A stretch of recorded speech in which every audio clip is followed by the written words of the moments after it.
All right, real quick, I wanted to do a little add to that last video. I told you I'd show you multiple methods here, and I just forgot to do the second method. It's called synthetic division. This was long division.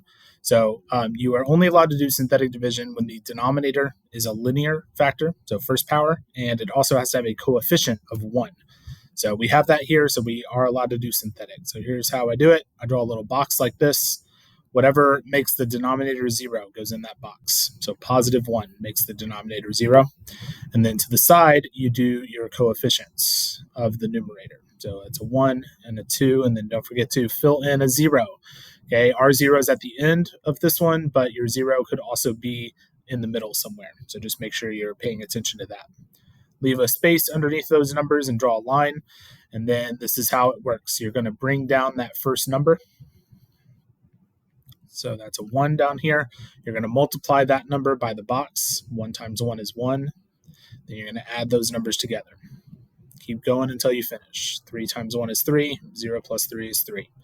That last number is your remainder, which we don't need to know for this one. This is our answer right here. We just have to write it in function form. And so to figure out what this first term is going to be, like, is it an x or an x squared or an x cubed? So go back to your original problem. You were doing an x squared on top divided by an x. X squared divided by x is x to the first power. And then it'll just go down by 1 power for each next term. So down from an x to the first power would be a constant. And there's your x plus 3, which is what our slant asymptote was. And just a quick clarification on something I said while we were working these problems. I mentioned how letter B was kind of weird because it doesn't alternate. And the reason it doesn't alternate is because of this squared. The squared keeps this factor positive no matter what. And when I referred back to this problem, I think what I said was, if you plug in a positive, you get a positive. And if you plug in a negative, you get a negative, which is not really true.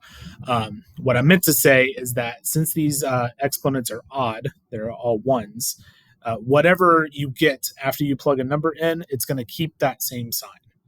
So when you plug a number in, if you have a negative, it's going to keep that negative. If you have a positive, it's going to keep that positive. Whereas over here, it doesn't matter what you plug into 2x plus 3 because that squared is going to make it a positive no matter what. All right, that's it.